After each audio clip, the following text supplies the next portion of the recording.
that's kind of what we do every week. We talk about old things. And then we share old things, like each other. We enjoy each other's company. That's why we come every week. And we're going to do, when we take down the school display, we're going to do an election display. And so we have a very prominent person within our midst who received exclusively for Mrs. Phyllis Howard, and this is Mrs. Phyllis Howard right here. She got an autographed picture. Dear Mrs. Howard, thank you for helping us secure a Democratic presidential victory in November and a better future for America. Most sincerely, John Kerry and John Edwards. The rest of us didn't get. The rest of us did not get one of these. So we think that she must be somebody special in our community because she received this special victory. Of course, she also got the letter that asked for money. Yeah. Bottom line. Yeah. Send money. It also says that if they're successful in January, she would get another picture of them. So I suggested we send them $5 just to make sure we get a picture in case they get elected. But several people have said they've gotten personal calls from George Bush this week. So people know where Edwardsburg is, right? We've been making a really big impact on this area. We've been letting people know where Edwardsburg is. We're probably going to call everybody in Michigan because Michigan's a swing state for all of them. Okay, one of the questions that I proposed before we get to our honored guest tonight, the officers of the first school board were Mason Walker, Bert Gilman, O.V. Hicks, and E.W. Tonkin. And so I'm interested to know who were these people and what did they do? Mason Walker was the secretary of the school board, and he's the one who typed the letter. And I read about 3 or 4 years of school board minutes that were all handwritten by Mason Walker and were written by pencil, which makes them really difficult to read. But they're all in bound books. Okay, for those people who don't know what the letter I'm talking about is the letter that was contained in the cornerstone of the old Chicago Road School. And Mason Walker wrote a synopsis of what had happened from 1921 to 1923 when the school was built. And so these 4 men were elected as officers of the school board at the time. And I want to know who they are. I mean, who was Mason Walker? Mason Walker, I can tell you, he has a Chevrolet dealer right where the tavern is. That's Okay. That's Tonkin was a doctor, Right? right? Right? Yeah, Tonkin That's was. right. Chevrolet dealer. Yeah, Okay. Right there where the tavern is, he has Chevrolet dealership. yes, he did. You're right. Okay. And where did he live? And I don't know. Edith Van Dusen lives around the curve. Okay. Van Dusen House. I don't know who lives there now. I don't know either. I knew it, but I can't remember the name. Okay. How about Bert Gilman? He was a first president of the village. Right down on Lake Street. First president of the village? When it was organized, when the women of the town went around, got signatures to really organize and become a village. Bert Gilman was president. He was president for a long time. Yeah, he lived with Dixon, but Yeah, where he Down here? Yeah. What else did he do besides being president? Did he have a store, a business? I just remember his wife was a very prominent woman, and that's about it. She always was active in all the things, but I don't remember what Gilman did for a living. How about O.V. Hicks? He was a state representative, and he lived down on the corner of, He lived on the corner of Conrad and 12 out here. Billy Where? West No, side. no, across the street. West side of Conrad. On the west side, West side on the corner. yeah. Yeah, Billy Clemens lives on the other corner. It was just a plain big farm. Bill Clemens lives on the other corner. The west side of the corner, on the Yes, corner. Conrad. Okay. And he was just a farmer, He was a big farmer. big farmer. But he had a lot of, His daughter's the one that married. he had a lot of influence in there. He said That's he the was one that told me that there's people you gotta watch out He was a for. Yeah. state Are representative. ministers and school superintendents, because they get you into debt and then they leave town. I never forgot. He was a state representative, Yeah, he he said. was a state representative, that's why he had a lot of influence. On the other corner, on the other side was the Billy Clemens, and he kept all the taverns going. He farmed a wagon So- up here and running. Isn't that a great way to be remembered? So is Yeah. my, so is my. Yeah, great chickens off the pier. My boys used to Yeah. help him make it. Come on in. There's a couple chairs in here, we'll get some more for you. Joanne also was helping me.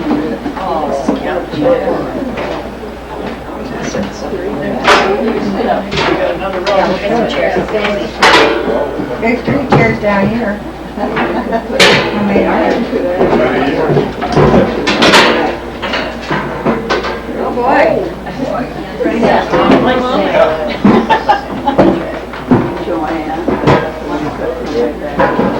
Yeah, we could move some people back here. Hi, Sandy. Fine, how are you? You have to really talk loud so everybody can hear. That's okay. We'll get them in. Sandy, you wanna come up here?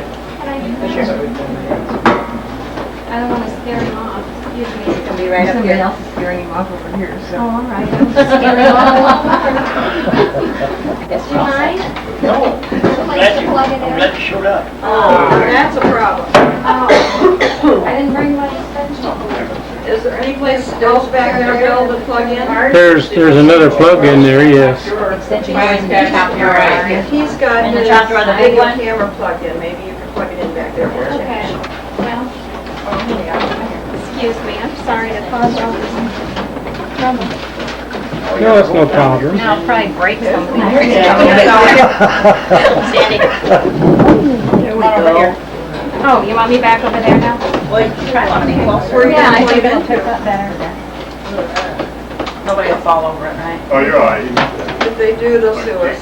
We don't have any money, so it's okay. Where's your plug? Go for it. It's down right over here. Oh, I see. Yeah? Can we move that over there? There is one chair down here. We're a nonprofit organization. I guess everybody does. Yeah, why don't you start moving down that direction? I'll have to move on to 7. Well, we're gonna move so we can get some more people in. You see, we're gonna build a new building. When we do build a new building, we'll probably build it with a jump truck, I so just there want won't to be tell no you more guys room. who you were now. I can't. We're gonna have to use the new school auditorium there. Okay, we need more chairs out. I think we're fine. Well, we got some people back there that move up now. There's chairs, that one. Okay, all these people in this row. Come on in. With these chairs. Yeah, you can move on. Yeah, move up and we'll move those people in the back closer. Okay, You have to sit close anyway so you can hear. they said they're fine there, it's cooler out there. You want everybody to be up? We don't want to knock. Yes, well, we want everybody to hear. So, good, that, or It's not stay that right we there? can't hear. Probably go back, if you're doing very much in advance. He doesn't have that thing. We're good there. Okay, come on, guys, move up. I can get chair, I'll go back here. No, you don't go back, you're supposed to come this way. Don't go back, you come forward, because you won't be able to hear. Oh, dear. Yeah. So you can sit right there. Come on, Jack, you can sit by me, I won't bother you. I just don't want to be in front of the camera. I might swing it your way. It's right in front of that horse thing. Get going, I'm listening to my TV show.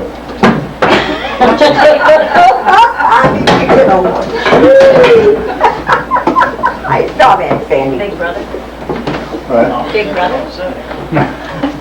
Okay, well, thank you everyone for coming tonight, and this is a first in our Thursday night meetings. We will have these once a month on the first Thursday night of the month, and we will be interviewing some of our senior residents that have lots of history to tell us about. And we thought that it was time that we began officially recording all of these things so that we can kind of piece them together and get a better picture of what Edwardsburg was like and what it's all about. And what really prompted this was a couple of weeks ago, we asked Vera Selectiva to come on one of our morning meetings and tell us about her life and how she happened to come to Edwardsburg. And it was a very interesting and fascinating story. And after I've told a number of people about it, they've all said, "Oh, I would have loved to have been there to hear that." So then it was also mentioned that we needed to have an evening meeting so that people who work could come and listen to what we are talking about. So we decided that for our Thursday night meetings, we would ask some of our more prominent seniors to come in and tell us something about their lives, because that gives us a background of what Edwardsburg is all about.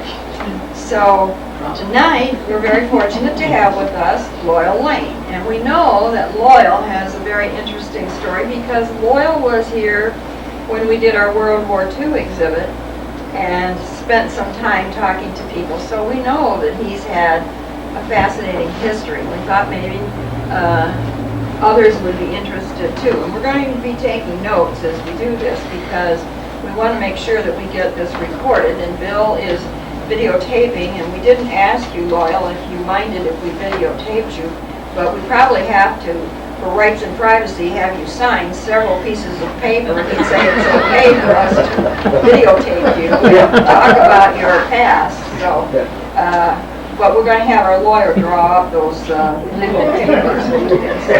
Either that or I'll bring them for my next hospital visit. They give me plenty of those things. I'll have you sign one of those, okay? That's good. All right. So, do you want us to start out with questions, or you want to start talking and telling us? I just wrote some things down. And then as you go along, you think, I forgot this, and you try to stick it in someplace. Somehow. Anyway. Okay, but you're going to have to speak up, Loyal, because we got things right. I brought 2 books here.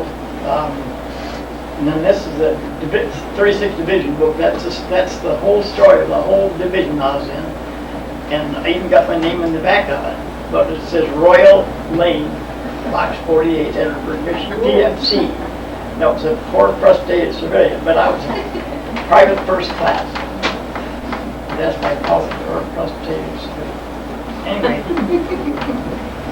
Anyway, there's pictures, lots of pictures in there. I got a picture in there of a place I got hit in Italy. Where is Italy? You said you got hit in Italy, and out of the front or the back? I've heard it called a lot of things. I've never heard it called Italy. San Pietro, Italy. Well, I'll do some cleaning out. Okay. I had much wrong with quite a bit. Anyway, I was born in South Bend. I went to kindergarten there, I'm sure. And then, since, I don't know when it was, we moved out on 31. 31 was a highway between South Bend and Niles.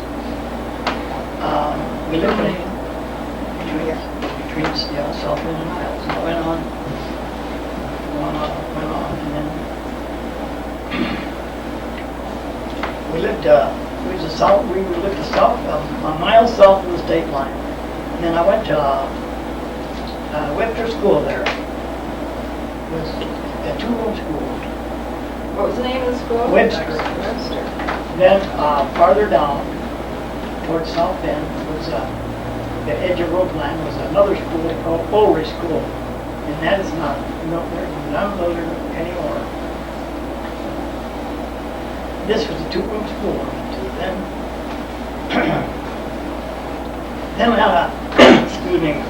I had a 5-mile paper route. I pedaled the South Bend Tribune on horseback. I had a saddle that would, with a strap in it, would hold a cloth bag on both sides, and I carried those papers in there. Papers was 18 cents a week then. We had, and then where we lived, we had a building there, like a car garage. We had a horse and a cow stall in the back. And my dad rented a cow. You never heard of that. He was an Indiana farmer and he rented a cow. This Indiana farmer. Then I was buying a bicycle too one time. And I had it stolen. I had one more payment to go on the stolen. But I never did buy it. My dad worked at food bakery right there as a food business. That seat there. He was a machinist when we moved to Edwardsburg in 1926 in August. And I really had hay fever. Man, that was awful. But I've never had it at all anymore. We moved in the house behind the Four Square Tavern, which is corner of Davis and Maple Street. And we got the little store and a filling station there. We had Shell gasoline. And they sold Shell gasoline there. It wasn't any time at all until it got around town that there was a family of 4 boys and a girl moved into town. This is where Bob was born. Now I got up to here. He was born in Edwardsburg. The rest of us all came here. And we had a sister too. I'm only native then. Were you born in the house? I think In so. back of the tavern, yeah. I got down here Dr. Hughes. Yeah. And I think he's the one. Dr. Hughes, you ever hear of him? Yeah, he was a doctor. That didn't have to And accelerate, did it? one of my brothers, I don't know who it was, but I don't know if it was Harry or, he went down there and did a tool one time. And You what? the doctor was looking for his tools when we came back, Harry was gone. We had groceries and meat in the store, and we had, we sold, first they had Shell gasoline, and they had Johnson gasoline. I don't know if you remember, those pumps had glass tops, and you pumped it with a handle on the side, and you pumped up 10 gallons. And if you pump it down, watch the line until you got down to 10, 5, or whatever you wanted. And then you had to pump it up again. That's the way the pumps work. It was this kind of a pump.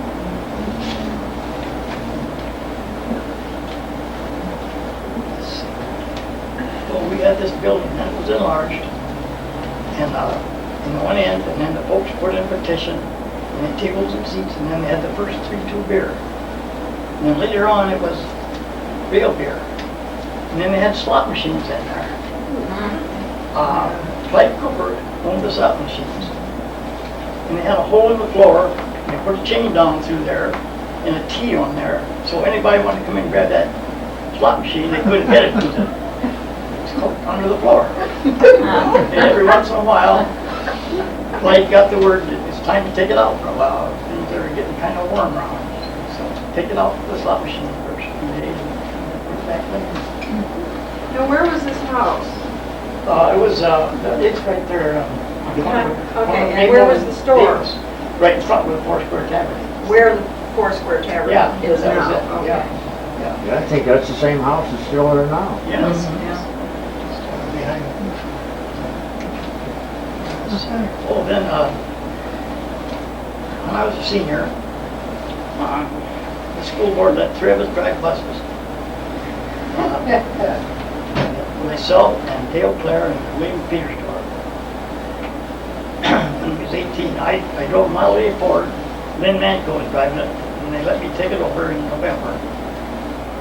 And then, even then, we was in a depression, so we even drove it after a couple of years after school, after it was out. Okay, who were the other drivers? Dale Clare and William Petersdorf. And then, in the post office was across the street over here, and we had box 48. And there was clerks in there by the name of Lottie Rose and Bell Picker. And Ben Davis was the postmaster, and I think the carrier was Ellen Dunning. And then at the school, there were 7 buses. Harry Olson was the boss. He drove the biggest bus, and there were 7 buses. And they backed up to where the entrance was. They all backed up to the sidewalk, and people got in the back. They didn't get in the front like they do now. Remember that? They all got in the back. How many of you remember that? Oh, boy. Oh, boy.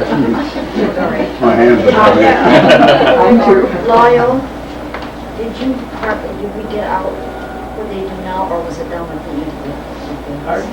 When you were driving, did they get out where they do now, or was it, or used to go to the building was torn down? Or did you park down on 12 where? Oh, they just, we Yeah, but by the time that you were driving, where did you let us out? Were we at the entrance where they, when they well, tore no, we through? went to the side. There was nobody got off to the front. Down by the 12, or down by 12? All but at the back there, to the sidewalk. Okay. Because it was too far from the road, there was no place to park. But that's there. where they parked when I first started going to school. But when did they then, by the time you were driving, they were getting out the other entrance? Because they had to fill it in with the cinders from the Yeah. furnace to make it, Yeah. because it was just a hill like this. Yeah, they all got up there and on. And they got out there then, Yeah, okay. but then they had all to right. back up, they all backed up the I road. just was wondering. Did you notice that she said when we got out? I was one, I rode one of those buses. Yeah, I went up by her house, she rode the bus. One time there was one of the roads by Smith Chapel.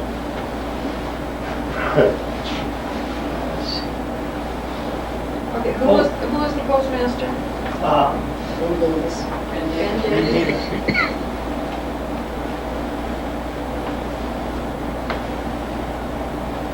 About 30 years. 30 years. My mother had a lady out from on Hess Road named Grace Smith working in the house, doing some of the housework. And I was out there helping the gasoline. And there was one of the teachers, Mary Westfall, she had a 28 Chevy. And boy, I thought that was really some car. And then there was Model A's coming up there too, when you put the gas in the front and the tank right in front of the windshield.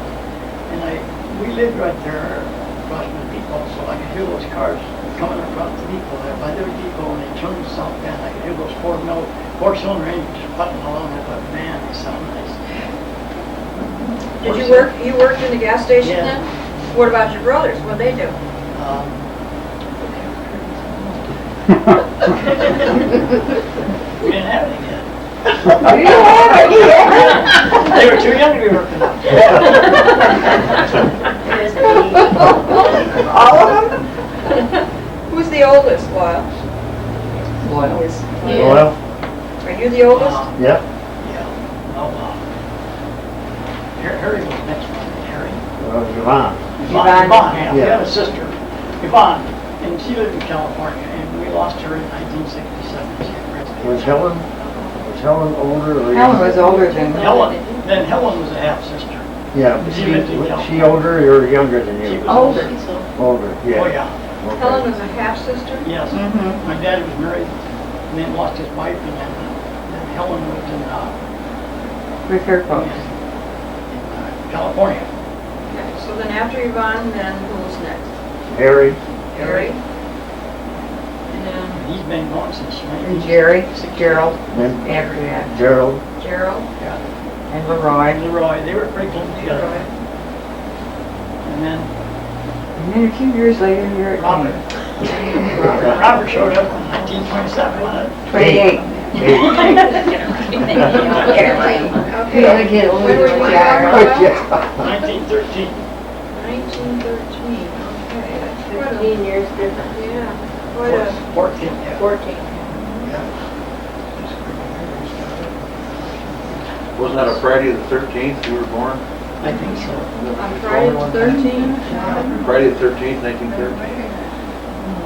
that's a November, lot of 13s in there. November 13th, Friday the 13th, 1913. Boy, Seemed like we were gonna go on vacation one time and it was like, we went Friday the 13th. And maybe we better not go. He said, don't worry about it. I was born on Friday the 13th. Go ahead and go. okay. Well, I knew a fellow named Grady who lived off Eagle Lake.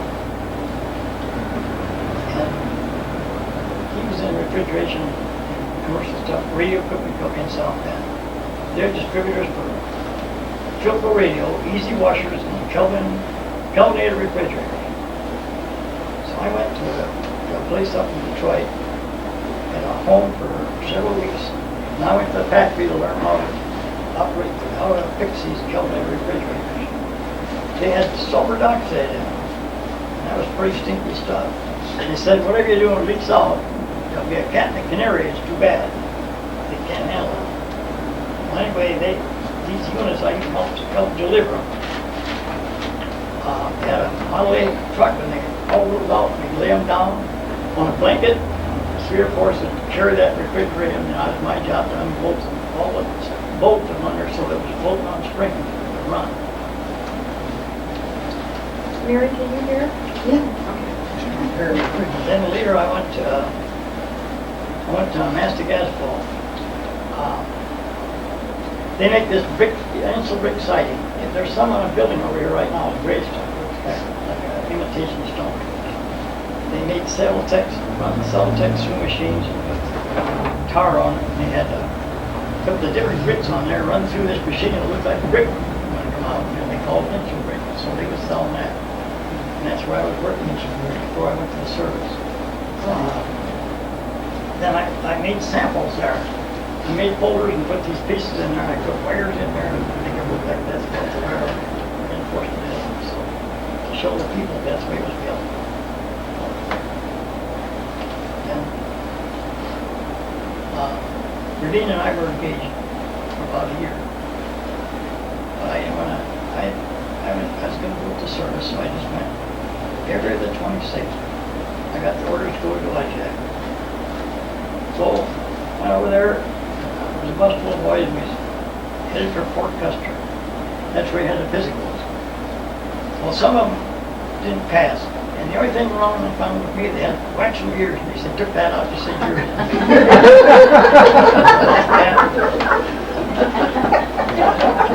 They had the GI clothes, and we had train running. Many boys at Camp Landing, Florida. We was in quarantine down there, and we had basic training. And that's when I found out about pine trees and chiggers. I don't know if any of you ever know what a chigger is. But they get in your skin, and boy, they're terrible. You try to wash them out with GI soap. That's what I found out about the chiggers. I was an 111th engineer. They put me in the 111th engineer. And I thought, man, look here, I guess I was too small, so they put me in the Company M 143rd Infantry in the 36th Division, Texas outfit. Training in mortar and water-cooled 30-caliber machine guns. So, anyway, I figured I don't want to get in that, stay in that, so I got in the motor pool. All that hiking, I didn't need that, so I got in the motor pool. I drove a Jeep to the quarter ton to pull, and I pulled the squad with water-cooled machine guns and mortars. I don't know if you know what mortar is, but that's a tube sets on base, and they drop a shell in there. When it gets to the bottom, it ignites and goes flying out there. And when it hits, it breaks all up in shrapnel. 60 millimeter. So who were you shooting at? Well, they project them to go a certain place. They think they know where they're going to land on somebody over there. But that's what happened to me in Italy. The Germans were going to work on me. And You hope it's gonna hit somebody. well, yeah, they're you see them a lot in Iraq right now. They're showing the mortars. They drop this projectile in there, it flies out, explodes and it flies out. When it hits, it just shatters and throws shrapnel every direction. Anyway, I got in the motor pool, and I pulled the Jeep, hauled this equipment, machine guns and mortars. Then we were in maneuvers and training all summer in the Carolinas. Then we went to Camp Edwards, Massachusetts. Spent the winter there. I went to Boston to the USO shows and different things like that. It was a place to go on the training. But what year is this?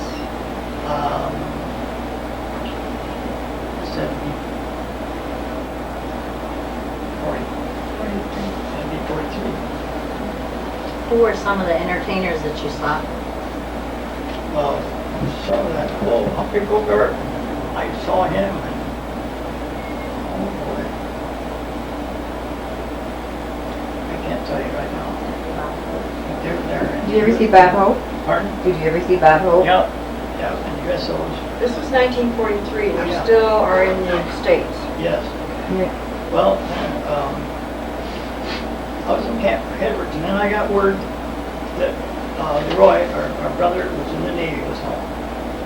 So I got a 3-day pass from Camp Edwards, and I come home to see Leroy, Chuck. Oh, well, that was a good thing, because I've never swam after that. Bob knows about it. Yeah. Say something about it. Leroy? Yeah, December 23rd, when he came home. Yeah, well, then he was married to him. He was here, he was married, he was in the Navy for 6 years, wasn't he? He was married to an Australian girl, Yeah, and she was here in Edwardsburg in Eagle Lake, and when I was in Europe, I never saw her, but I knew about her. that was Monica. Monica, yeah. Monica. And now she's in California. Yeah. She lives just a few miles from our brother Jerry. I saw her a couple years ago when I was out there. So this was December 23rd, 1943, 43, yeah, okay. yeah. And that's when Leroy came home, and That's when I came with a 3-day pass to see him. That's the last time I saw him, because he was, well, Bob can talk about that too. Talk about it. Over on, Bob can tell you about that, 'cause Leroy. yeah. Well, there's some good parts and some not so good. 'Cause he borrowed Jerry's car, and we had a girlfriend in Kalamazoo or something, and wrecked the damn car, and hitchhiked home, got back home, and I don't remember, Jerry was out at Eagle Lake or something, and anyhow, there was quite a hassle over wrecking the car. It wasn't all that bad, it just couldn't drive it. In the meantime, Dad was working at Studebaker Aviation Plant on Chippewa Avenue. So that's when, and Harry was working there too. So that's when they took that picture, and that was in the Studebaker plant there on Chippewa Avenue. And Leroy went back. In his duty, all during the World War II, none of us realized it, but he was stationed in Australia and aboard the submarine. And first he was aboard the Scorpion, and then he was aboard another ship, and then finally the last ship he was on, which was a newly commissioned one, was the Tang. Well, the Tang, and I was going to tell you that their service, they went from Perth, Australia, and they stayed up in the Yokohama Bay, Japan. And when the Japanese ships would come out, they'd open up these huge nets to let their own ships out to sea. And when they did, then the sub would win. And they'd park in there and they'd stay there. And I don't know how many aircraft carriers that they launched, and they never floated. So as soon as they got into the water, they torpedoed the things, and then they made a big hassle to run for them. They opened the gates to get all kinds of ships in there, and they'd make a run and get out. And he spent almost the whole World War II in Yokohama Bay. I only know that because I talked to his skipper. The Tang was was on its way back to Australia from Japan, and they discovered this huge armada of ships, Japanese ships. So they discovered this fleet, and so the skipper decided, they started radioing where their location was and how big a fleet it was and so forth. Now, the skipper, Richard O'Kane, I'll tell you about after a bit, but it was his idea. In the middle of this fleet was a huge aircraft carrier. So they went up, floated up, and got underneath the deck of this aircraft carrier and tied on to it, and they radioed everything they could radio to everybody in the Navy in that area to come and get this fleet because they were headed for Australia. So here they are, they're tied onto this huge aircraft carrier. The carrier's dropping depth bar charges over, but they can't drop them shallow because they don't want to blow up their carrier. Other Navy ships come after them, but they couldn't shoot at them because they're going to hit the aircraft carrier. So for, I don't know for how long, they hung on to that thing, and finally they got enough help that they obliterated the whole damn fleet. It was and there was a story, the Battle of Corsica, and that was the sea, or the portion of the sea that the battle took place. Well, when I was in the Navy, I ended up being transferred to New London, Connecticut, and working on the Nautilus. And I asked him at the time, my commanding officer, about Richard O'Kane, who I knew was a survivor of the Tang. Now what had happened is the Tang was coming back to the United States, and they ran into another fleet, and they fired a torpedo, and the damn thing boomerang, did a complete 360 and come right back and hit themselves amidship. And it blew the sub right in two. There were 13 survivors, of which 2 the Japs threw back, and 11 they kept. And O'Kane was one of them that ended up in a prison camp in Japan. And he said that there was many a day he wished he had never ended up in that prison camp. And when I saw him, he was a small man. He was, in which case he said, he knew our family, our relatives, where we lived, what we drove. When they're aboard a sub, they know everybody and everybody about them and everything about them. And he asked me how I liked the Navy. I said, I only in there because I didn't want to go in the Army. And 10 days later I was out. I just said I shouldn't have been in there in the first place with the rest of our family all serving in the service. And this was during the Korean War. But very interesting man, and when he told me about some of the things that they had been through and what they did, well, tying onto that aircraft carrier was, that was an unreal thing. And they had, but the amazing part of it was when I went up to see him, I working on the base, and all the officers' quarters are up on a huge hill, and they're all commanders and admirals and what have you. And I go up there, and I'm a fireman apprentice. You can't get any lower ranking than that. And this master at arms, I got up there, and he looked at me, and he said, "Sir, I hope you know where you're going." And I said, "I'm here to see a Commander O'Kane." And he said, "Are you sure?" And I said, "Yeah." "Boy, you better be, because we got problems if you don't." Okay, so he called him, and O'Kane took me to his home. And in his home, he had a little vestibule, and he had the Tang in brass, and all of the guys' names on it, the whole crew. And ultimately, he did a lot of research that I didn't realize. And then he called me one day.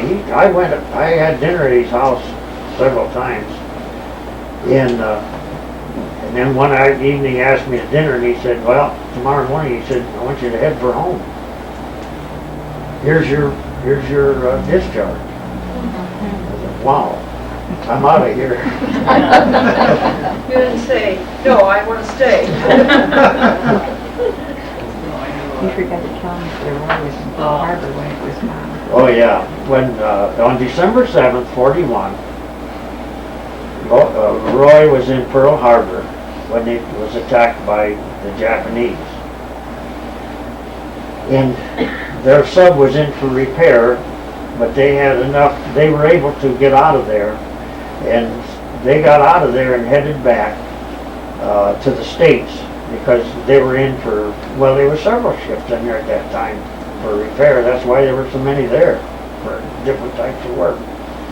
But there in Pearl Harbor, if anyone ever goes there, it's interesting because there's a naval base there, and on the naval base, there is several monuments alluding to all the submarines in World War II.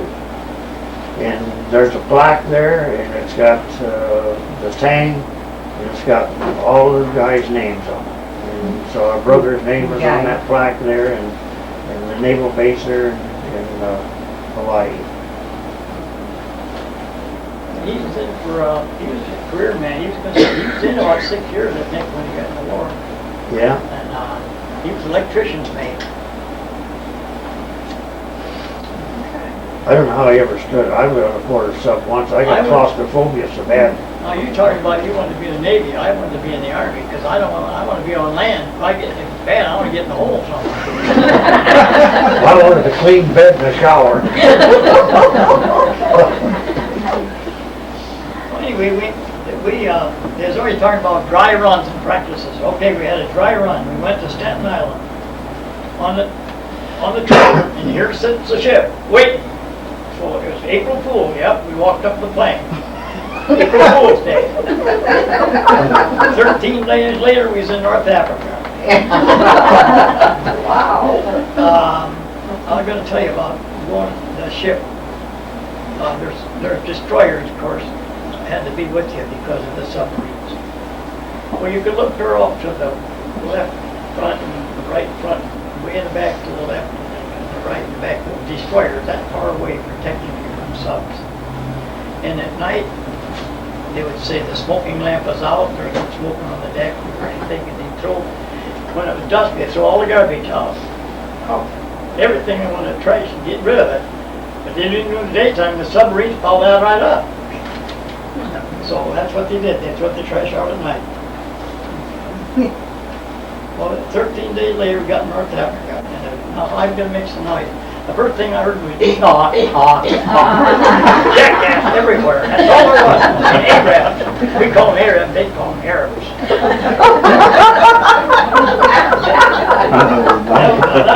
that was in North Africa.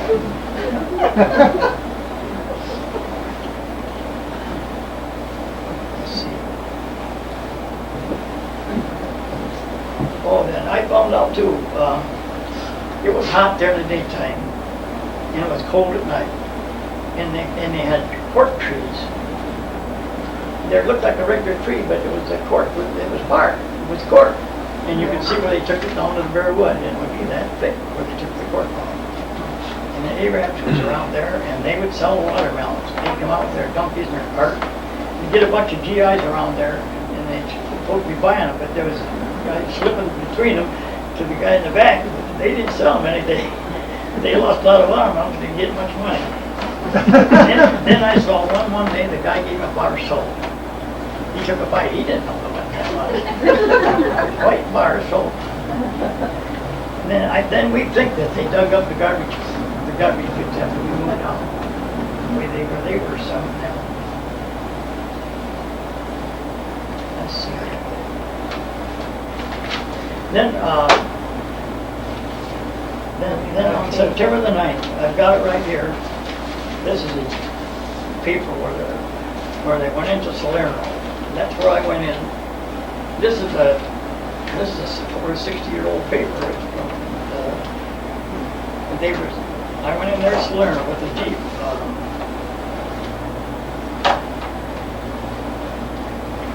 They couldn't go to shore. It was too dangerous for ships to come very close because the Germans would shoot them with big guns. So I got out. I had a Jeep and a trailer, and I got into a boat big enough just for that, and 2 sailors. And we headed for shore, and those guys gave me some lemon drops. They said they'll keep it for keep it safe. Well, anyway, we had these engines with these Jeeps. Were supposed to be waterproof. We had a different kind of compound around the different parts to keep the water out. So I did run in, got in on the shore. And this was the place where they were waiting for us. They were setting up on the hills. And they were sitting right up on the hills, and they was lobbing down the shell from there, big 88s. And I thought, this is my last day, first and last day, because every time you drive and the dust would stop, they'd throw a shell. And the so we kept moving, and we finally got, that was the first day of invasion, and we finally got inshore farther, and didn't get hit by the other guys, and we finally got with our group, because they was farther ahead then. But I never thought, I thought that was the first and last day, because they were waiting for us to lay those big shells on the beaches. And then, we went along until, that was in September the 9th. Well, we couldn't go very far. There was no place to go. You couldn't go because they was holding you back. Well then, so I parked the Jeep and I had to take off with a rifle. So I went over the next day. I was on a terrace there in San Pietro, and I got hit by shrapnel from one of these mortars. And it hit me right in the back in the butt here. In Italy, huh? In Italy, and there was some medics there, two medics and a stretcher, and I couldn't talk. I think I was probably in the shock, and I was pointing. So they gave me a unit of blood, or a plasma, liquid plasma, and I was on that stretcher, and they got me out there. It was all the rest of the day getting out there. Well, anyway, I went clear back to North Africa. I got on a hospital ship, a British Army hospital ship. Went back to North Africa. And I was on that ship. And that because the English nurses said you was going the wrong way. No, I said, I hit the ground then, but I said my buttons was in the way, I couldn't be closer. Anyway, I was back there in North Africa until Easter, because they kept, which was smart, and I was glad. They put a wick in my rump there, and they put a wick in there, and they pulled it out just gradually, so they said they had to heal from the inside out. Well, I was sure glad that it took a long time to heal, because I was going to be in December till Italy, till Easter, till I got back to my outfit. So my mother would, she'd write, she'd say, I hope you're not worse dangers. I said to myself, there's nothing promised but the enemy.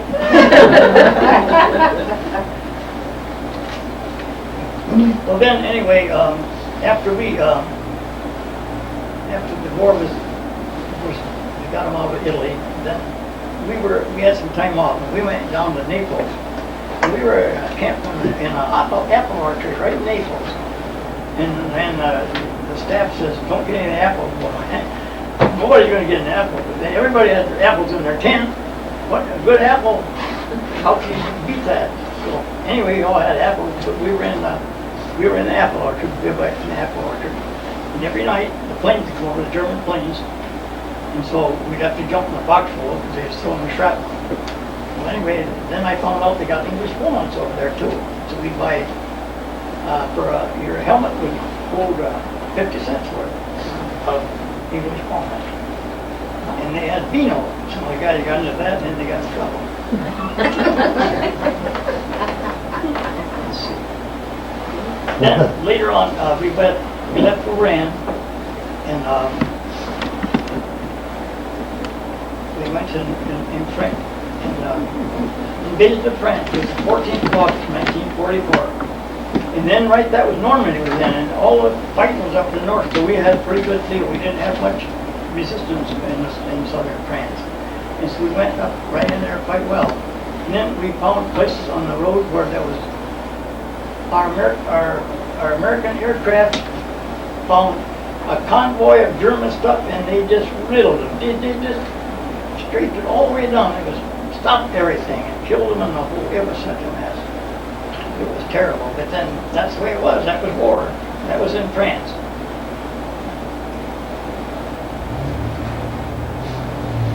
Then I saw another thing that was terrible. I saw draft horses in Italy. They were killed, mutilated by artillery and airplane bombs.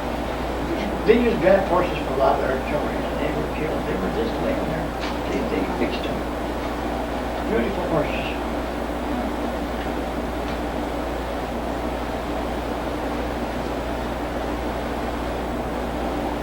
Let's see.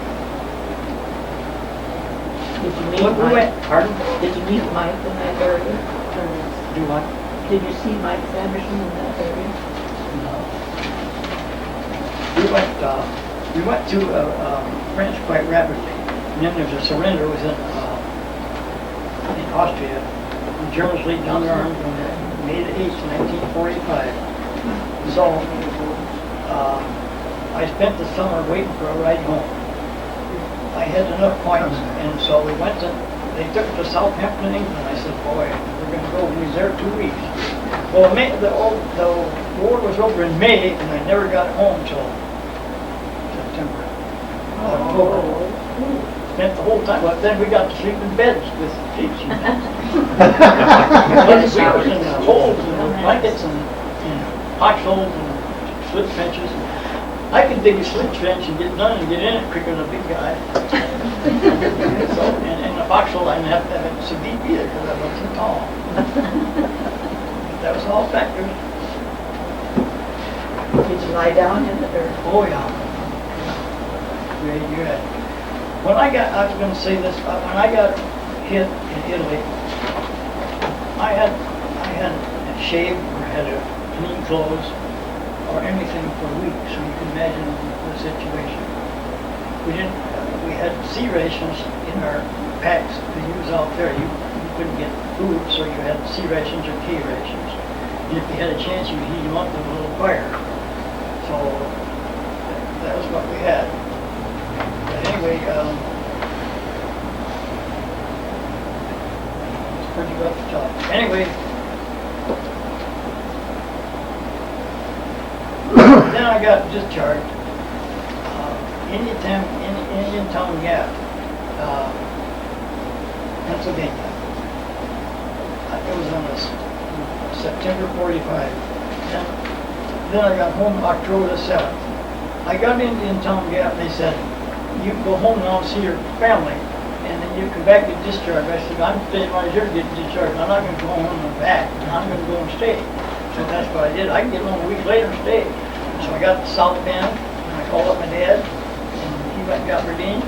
He called and got me, and I said, don't take it easy driving, because I said, I'm coming home to stay. Don't race. So it was a big day. Then the big day was October 28th. Redeemed and I got married. At the Annabelle Church. Tom You just Wood. got home. Yeah, well, I got home, I got all Army 7th, we got married on the 28th. Wow. We didn't monkey around. We had Mrs. Glenn. I was marking. It was getting late. Anyway, we went to the same course, and Tom Wood was the minister. He was firing, and he told us later, he said, that was my first wedding. Tom Woods, we got in that original white church out there. You remember? I remember, I was there. Well, I had, You were there, Doris? Mm-hmm. Doris was at the wedding? Yes, I was at the wedding. yeah, we were the original white church out there. And then we moved to the house where we are now. Why were you, Your brother. Doris, why were you invited to the wedding? He died 11 years ago. Really? You were invited because you were a cousin to Berdine? I hope so. Are you still coming? Oh, yeah. I don't think they've disowned me yet. I've been trying for years to get disowned, but I think they still talk to me. No, my mother and dad and my brother and I and went. What was your maiden name? Annis. Schweitzer. My name was Schweitzer. My name is She lived out here in that house right by Brady Road on the farm.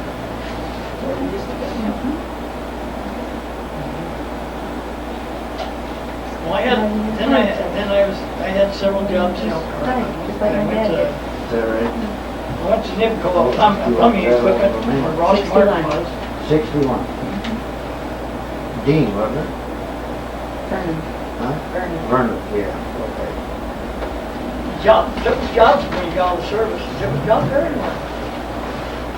So I went to Ross Martin's in Nibco, and I worked on some fittings a little while. And then I didn't care for that, so I went to a foundry over and learned how to make cores where they make castings. And then I got some experience there, and I went down to Elkhart Brass and hired Al's experience. And I worked there quite a while. I had a lot of people thinking that I was a journeyman. And we got along with it. And finally, they lost a washing machine order, and I got a pink slip. And Marine's mom said, you ought to take it easy for a while. You've been working hard. Well, I've still been working. I'm still waiting. Then I went to an employment office. And they gave me, they said Prairie Schooner needed help. So I got in the trailer business. So I went there, and they were something else. They were, but I made drawers in the doors. And I got $16 a day. I got $4 for every trailer, and I made 4 trailers a day. I thought, wow, $16 a day.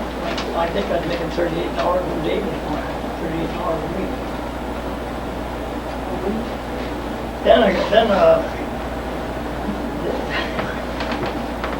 These trailers, they were, a door was warped, you could put it on so it pulled back the other way, and I saw those things coming out with the linoleum floors like this, so I said, I'll never get by with that. They were something else, those Prairie Schooners. Then, He had so many jobs, I used to wonder when he went to work in the morning, if he was gonna have the same job when he came home. then I went to Cons, and I got a night job. I was soldering keys on for instruments.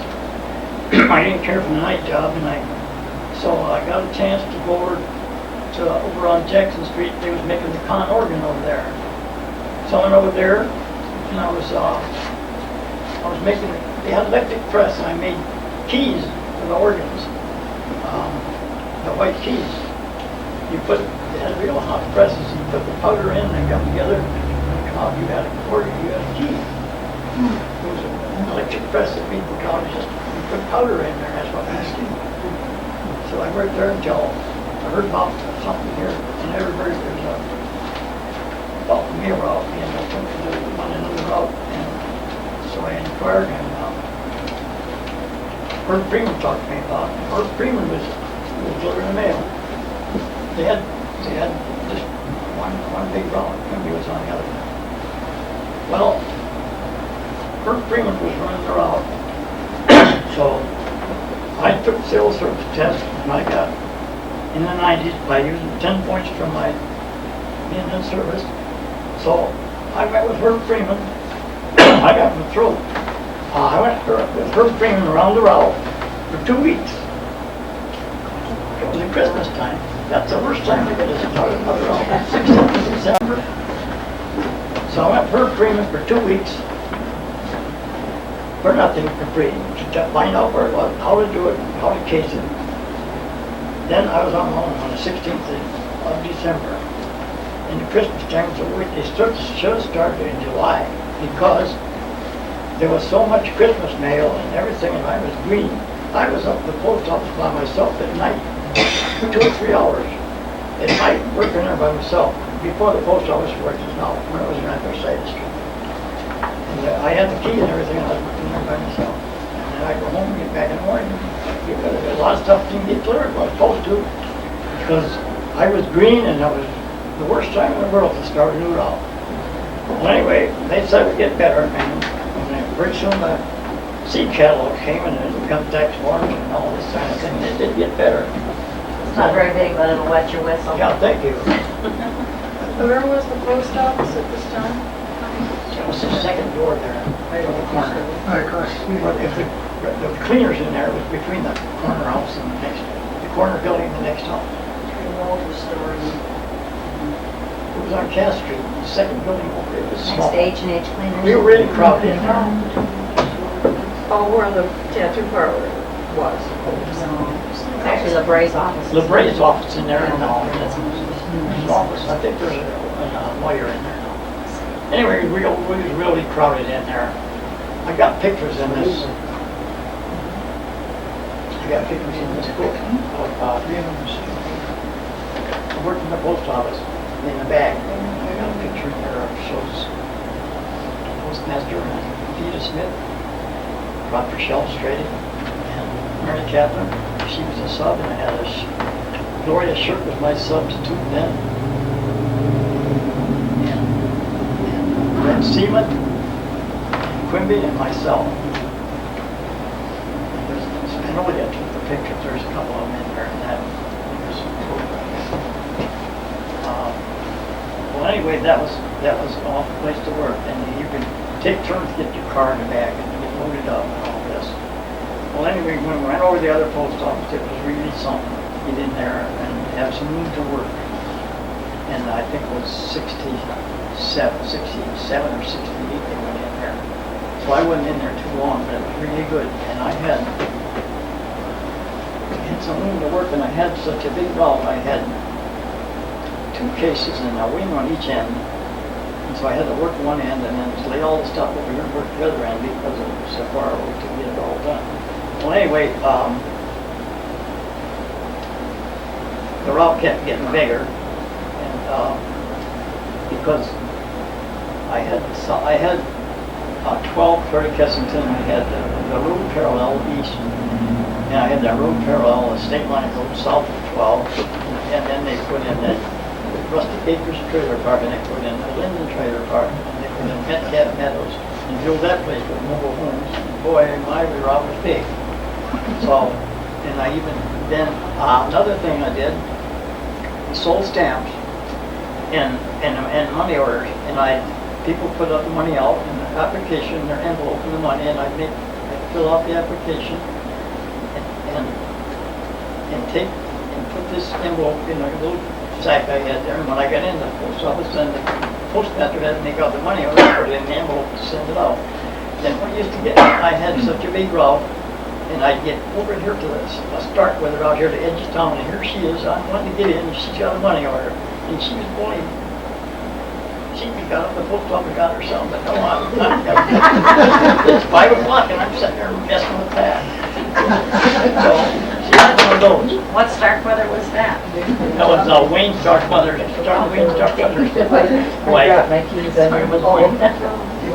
No, I'm not going anyplace with you. Well, anyway, I was with, I was with the post office until November of '73. Then I had my substitute was Lois Quill, and the route was big enough. I only worked 5 days a week for the last 6 years because the route was big enough. I had 48 hours in, so she worked every Saturday, and which that was good because that gives you something to do. You haven't got enough work, you're not going to have a sub. So anyway, I'd mark on the paper every week who moved away, who's new, all these little things, and she could look at that and see what happened since she was there the week before. So she said, I don't know, I think I'm going to quit. I said, you hang around, I might retire. So she did, and I did. And now she's in Florida. She left there and went to Florida, but she was a good sub. One day she drove in, and her car was missing. She wanted to go look, but I looked at it. I looked, and I looked up the hood, and here she's got a spark plug hanging outside the hole. No wonder it wasn't working right. So I got her wrench, got the spark plug back in there for her. Yeah. Anyway, now let's see.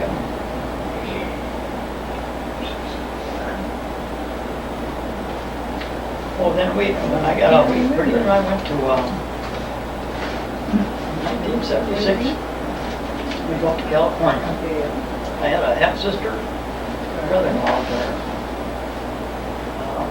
Helen and Alberti. So we drove out there, and it was about 10 days. Mom, the 5th day, she said, are we ever going to get there? We finally did, and we got there in La Mesa.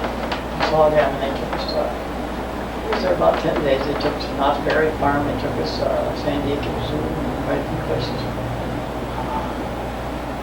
And he had it fixed. So we went to San Diego Zoo. And he had it fixed. No, it's not very far. When we walked in there, they said, "Hello there, oil lane," and he had it fixed, so they talked to us when we walked in. So he didn't use that beforehand. He did that. I just wanted to try. She's, Helen, she was the oldest one of my dad's first daughter, and she passed away with breast cancer. So, then, we looked at, I had a Chevy. I bought a Chevy. I bought a trailer from Rittisboro out there, Carl Rittisboro. I bought this when I retired. He had cancer and so his wife sold it. It was my aunt's sister's husband, and he had cancer. His Carl Rittisboro. He lived up by Christian Lake, and they had a van and trailer, so we bought that. And then I didn't have anything to pull, so they pulled it home there until I bought a 73 Chevy and a great big motor, which was, I didn't need that big a motor. Well, anyway, we drove to California, the gas was cheap then. But then we did quite a few things then. We turned them in together. This is after I retired. Floyd Bonus worked at the lumber company. He and I, his wife and Brittany and I, we would go to Crystal Falls about a week, and we'd go up there fishing. We ran a boat, and we'd take the boat, and we'd do a lot of fishing, and milk came to us, cardboard cartons those days. So we'd fill those cartons, we had a place to freeze them, and we'd come home with that. So we'd bring them home. And then we also went, Floyd and Carville Pontius also had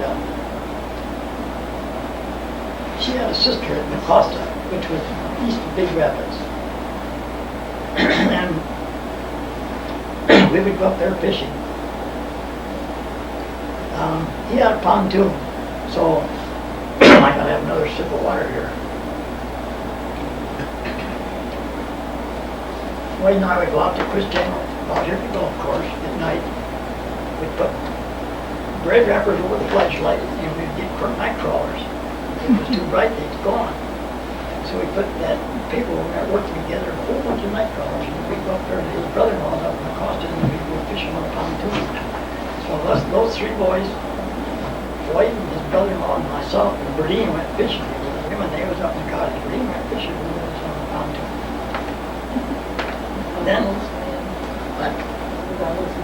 Then another thing we did, 1978, we went on a bus, we took a Cardinal bus, 24 people, we went to Washington, D.C. for 8 days. And we went to Washington, well, we see all the things there. This bus driver stayed right with us, and he stayed where we did, and where we did everything, he was right with us. Anyway, one of the buildings I went in over there where they make the money, and the first thing I saw was a neon sign, sorry, no samples. They made the money, but they had blood.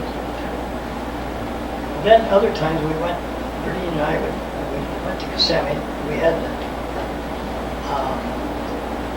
well, if you don't go down there, it's Kissimmee, but if you go down there, it's Kissimmee. We went down there with our trailer, and my cousin was down there, May Kale. They lived over by 3rd Street out of Niles, Bertrand, and then we would get on there with our trailer at Kissimmee. We went down there several years. Then Bertie and I went over by Melbourne with our trailer on Melbourne, on Indian River. There was a Camelot, that was the name of the park, and we was on the Indian River. We liked that real well, and I'd go down about 10 miles down there and fish with a guy on the river there. Bill Kohler was down there. Then later, we went to Zephyr Hills several years, and Mary Catherine was down in there too. So we did get around a little bit after I retired. I had 3 trailers. Then we bumped it. In the meantime, some of these places we saw by traveling, we saw Northeast Swan in Georgia, we saw We went to Edwardsburg, and we went to Hershey and saw the chocolate factory in Pennsylvania. And I was unhappy about that because it was all animated, how they did it. Then we belonged to Elkhart County Campers. Dave's in-laws were in it, so we got in it. And we went around with them. We went out every month. We'd go to a different place. We'd go on Friday and come back on a Sunday afternoon. We did quite a bit of that. Then, this was in October 92.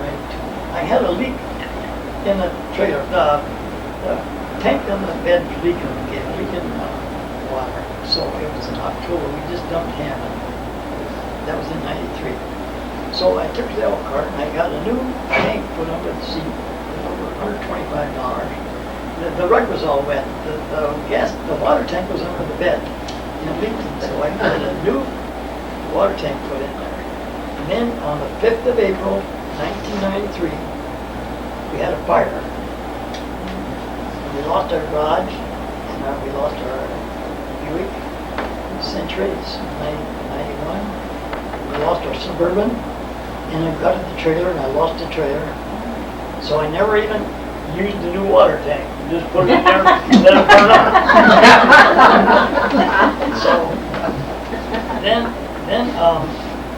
So I didn't buy any. It was after that. I was 80, so I didn't buy any more trailers. We were 80, so didn't Yeah. I bought a tank quick around. I never pulled one until I was 60. I bought one when I retired. We had 3 trailers. Anyway, then our last problem. Well, I gotta tell you, I saw this was the 5th of April. We were having supper. I saw the smoke going by the back window. I run out there and boy, everything's on fire. So I called the fire department. Well, everybody's there but the fire department. 20 minutes. 20 minutes and they finally got there. Well, they saved the gas tank. And the neighbors, they saved the gas tank. Right by the garage, they couldn't blow it up. And really took the house and everything. So anyway, they saved it. But I got a new gas tank the next day. It even melted the gauge on it. Melted the gauge. Melted the gauge on it now. So anyway, Something about the car. I lost this 91 Chevrolet Buick Century, and I only had 16,000 miles on it. We had a man come from insurance, he come out there, and he was in there an hour and a half, and he finally said that the car started to fire. He took out some wires from under the dash there, and he said, this is what the car was. So anyway, I lost the Suburban, and then the trailer was at the outside end, and there's a fellow on the farm down the road. He said, I could have got that out of there. But he said, the policeman didn't work on it. That killed me. So the trailer was gutted, and we lost everything. But then we had, of course, 2 cars, and all the tires, and a gas grill, and a tank in there, and a gas can. And it had a Honda lawnmower, and it was an aluminum lawnmower, and it melted down to like a aluminum pancake. And so we were real lucky. We had auto owners insurance, and they replaced all of our stuff was new. That Michigan Power Equipment over there, they went out of business. We got all that stuff from that auto owner, and then they gave me 2 weeks to run on all the things I thought we lost. They settled for that. Then of course our last problem. We're right up to May 18th of this year. When I had the accident out here. He's coming home from Niles. She bent the foot doctor, and we got as far as Garber Lake Road. We said we're going to have a potato soup pretty soon. Well, I wanted to come out of Garber Lake Road and never stopped. And I didn't have a chance to do anything. Honk, hit the brakes right, and we just hit it. And throwed it over in another lane, and we hit that car that was sitting there waiting to make a turn. So where this person was, they never stopped. And we had it. They towed the car. We went to the hospital in the ambulance. And she was in there about 3-4 days, and we had home hospital care for a month.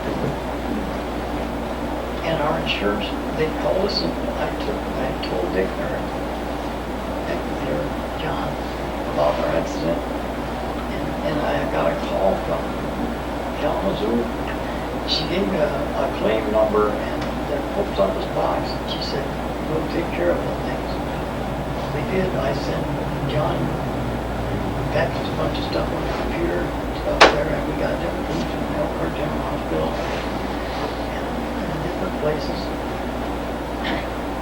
And they took care of it, and they paid between $5,000 and $6,000 expenses for us. State Farm Insurance. I had 2 policies because I had the truck, but they didn't find a job for us, and so the bills quit coming, and we're catching up now. But Renee, of course, she was blue in the chest, and I was too. I didn't go to the hospital, but she was all blue in the chest, and her leg was hurt. This leg was hurt, the right one. We don't know how, because the seat belts and the airbags saved us. We don't know how her leg was injured, but they came out to our house both days and every other day and rest her leg until it was necessary. So they did a fine job for us, taking care of us. I guess that's what I've got.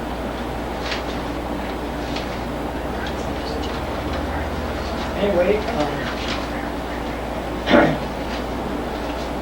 this paper, I have this paper for all these years. 36 division.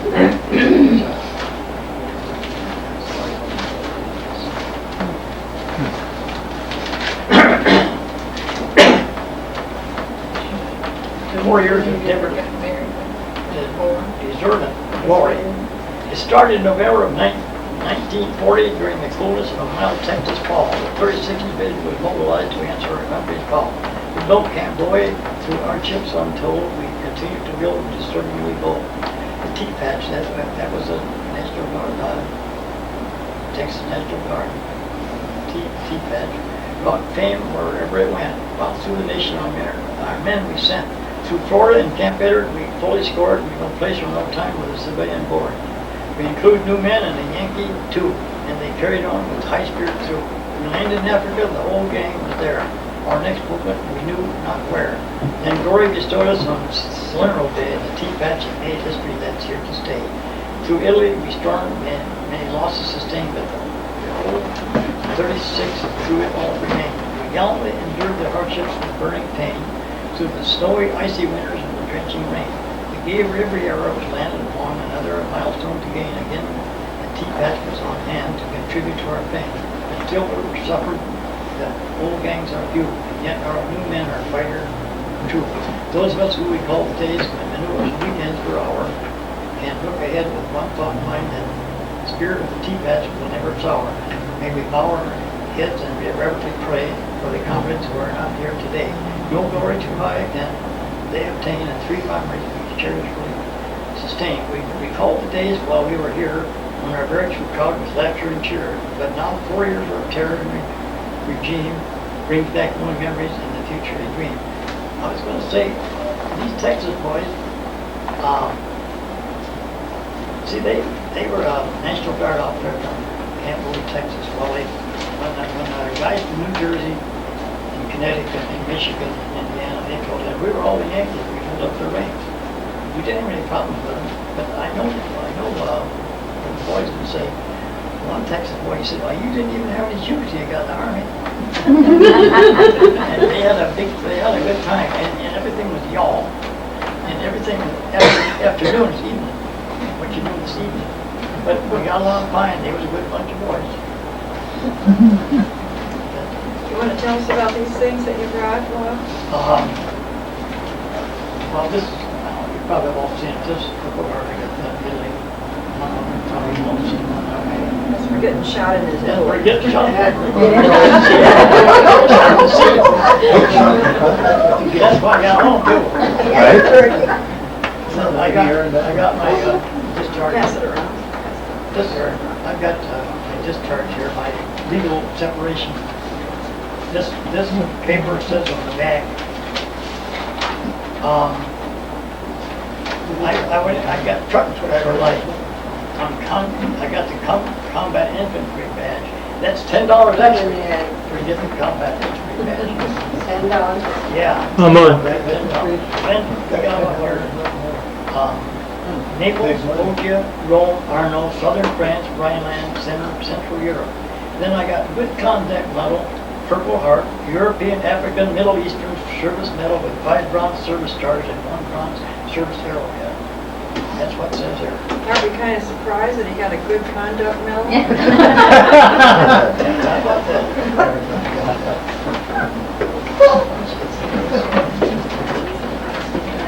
No, Sandy got these, Sandy put these books together for my birthday. We had a birthday, she had a birthday party for me out at the church. And her birthday was the 30th of November. She can hear you. Sandy, yes.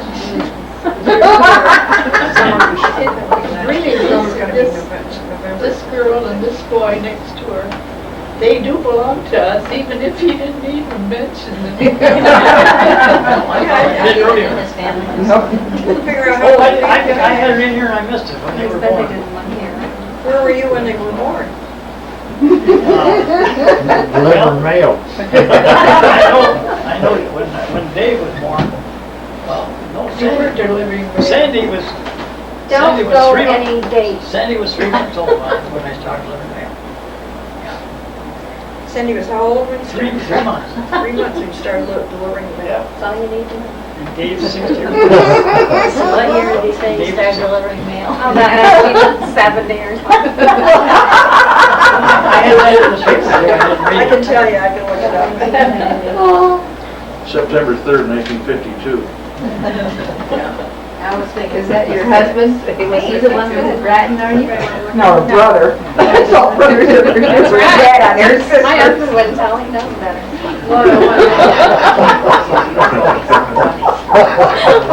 I know how old she is, because I see I got married. Lunch along the side of the road. Yeah, I just, I took my lunch out. I would stop up there on Strong Brick Road and eat my lunch, and then I would read I guess you've seen Terry, this the before. US News, I'd read that magazine. Well, one lady, there was a store in Edwardsburg, a filling station on the right-hand side, where the real estate man is. Right. And there was Dave, Woody got his, Dan, that shot was different. Never got a shot. He's a shot. anyway, there was a man there, and there was a lady across the street in that big building, she had a store over there. Well, anyway, she put Bon Am on the windows, so she could peek out. See what he was doing, so he called her Peepin' Annie. I can't remember Dan, he had that filling station on. But then this same woman, she lived up by Kensington, and she was on Social Security. And I would drive by there on the 3rd of the month, and I'd get down the road half a mile on that man, you know, go down there and follow me, where's my check? Where's my wife's check? I said, well, I didn't get it today. I said, I'll tell you what I'll do, just as soon as I get it, I'll bring it. So that's all I can say. But she was something else. Then she complained, so the postmaster had a postal inspector go out to see that woman one day. And he came back and told Otis and said, if you ever send me to a place like that again, I'll be after you. He said she was something else. She was a pain. but that's the way she was. If her check wasn't right there, she probably down the road to find where it was. You had a problem with the dog once, didn't you? You told me that's right. Yeah, I had this is one time over by Maple Glen. I had a problem with the car. I got out and the dog come right out of the house there and bit me right on the ankle. Ripping rain. Ripping rain? Yeah. But then another thing, I used to have a sign on the top of the car. It had brackets. It said U.S. Mail, and there was two lights that said. It was amber in the front and red in the back, and I felt real good with that on 12, because I drove on 12 all the way from Kensington to Edwardsburg, and you see, take on these wet, snowy days, and you wonder somewhere to get you. Anyway, I would lay that sign, when I wasn't working, I just laid the sign down, because I didn't eat it, but anyway, when you drive down the road with rattle, well, I took my mom one day in the car, she said, I think you got a wheel loose. She heard that same rattle in the wind. Well, when did you graduate from high school? I probably In got 32. I don't think there's anybody else. I don't, here's the whole bunch, and I don't think there's anybody else. I'm gonna tell you something else. A couple of years, I got the award, I was spending Steve Harvey, he's the oldest president. He's a class of 31. So, one year, he went home before the time was to designate who was the oldest. Well then, last year, he wasn't there. Then, this year, he was there. So I told Kendall, I said, Steve Portland, I don't think he was even known about what's going on. I told Kendall that Steve Portland was there, and he's the one that the oldest graduate. That's a 31. I think Lester Kleinman's is probably the last one that still alive, the latest. We don't have. That's a neat picture, isn't it? It's got the graduation My hats on. sister's in there too. Yeah, see, we don't have that. Couldn't you There's used to run like a motel or? Yeah, out here where Lumpus is at. Yeah. It's still there. She had, The houses were scattered. Your mother did that. yeah, they had They're right across the 4 road. cabins. There's a speech one there. Just to get, they had a single cabin, they got $9 a night for it, and something they got 12. That's the first When Edwardsburg I was gonna tell you motel. something else, when I was in the post office, Virginia worked at school. She worked out at Eagle Lake School. She worked out there 10 years. Well, we took, I forgot to tell a while ago, we took this trip in 78 to Washington DC. We met some people from Trumbull, Indiana. And she said she worked in the school in the kitchen in Cromwell. So I said, well, what does he do? Well, he's a mail carrier. You're gonna say. So these people, we went down to see him quite often.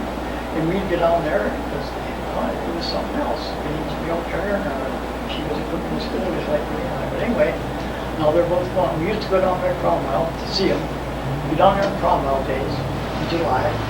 They had a big event, they'd have a Lions Club breakfast. And so we'd get down there and get there for breakfast out there in the park. We had to get up and get going, but they was on slow time. But we'd get there, then we'd go to a tractor pulling thing in the afternoon. This fellow and I, his name was Glenn Click. And I enjoyed the tractor pulls, they pulled them up on different ways. Then in the afternoon, we'd sit on our front porch and watch the parade. Now we went back and forth quite a bit. They used to come up here and we'd go down there. Now, just unfortunately, they're both gone. He passed away about a year ago, she passed away this last spring. That's a coincidence that you meet somebody like that. Okay, for those people who are here that don't know your family, would you tell us who's here and? Oh, yeah, well, this is Robert, Margaret, Lane. Bob's the youngest. He lives down Pleasant Lake. Baby. Yeah. Where? And that's Jack Jack Weiler, Sandy Weiler. Jack works for Ancon, Goshen. Sandy works for Warrior and Elkhart. Dave's here too. Dave lives out. Dave lives in, Well, he You ever go on did, he did vacation? just in once Yeah, before. yeah. Dave lives out there on my upper estates. He lives in a settlement up there on close, 25 miles. He works at Utilimaster. Tell him what you do out there, Dave. He did once, I mean. Well, anyway, they made UPS trucks and they made Ryder trucks. He thinks the one that did that bombing was a Ryder truck that they probably made. Yeah, we made the truck that bombed the President. Oh, God. Telephone trucks. And Doris is our cousin. Yes, me. My mother and her father were brother and sister. So that makes us first cousins. Now, David's older? The Yes. older? Way Now over. Sandy was. She was 3 months old. David was not when she was born. He was born in 6th of August, 1946. What? What year? Way What over year my did you say? time. 1946. Well, I said 36. We meant to tell you that. August You were 6th, 6, David, when 1946. Sandy was born? You were 6 when And Sandy I'll was tell you something else about that. I came home from service and things were hard to get. And Louis Duck delivered us a refrigerator when Dave was born. He brought it at night so nobody could see it. Somebody There would was a see it. refrigerator after dark. So Yeah. that was something else. Why was that? Well, because they were hard to get and other people could have bought a refrigerator, but they didn't. So here's a newlywed and just out the surface and we're gonna get him a refrigerator. So you're taking the dark. They was hard to get, they were scared. And Louis Duck delivered the dark. Verdine is a local girl too, right? You were born and raised here? Yeah. On May Street. Yeah, she hadn't moved very far. Well, what was your main name, Verdine? Schweitzer. She's got her sister lives in Huh? You related to Charlie? And your picture of your car is in the bathroom, if anybody wants to see. Everybody's where neighbors. your car is. Everybody All cars kept out on Hess Road. That was your uncle, wasn't it? Yeah. Uncle. People had room for it. Tell us a story about that. That's interesting. Tell us a story about your car. When did you buy your car? Second father, I bought that from, after Ulysses, I bought that from Jaeger.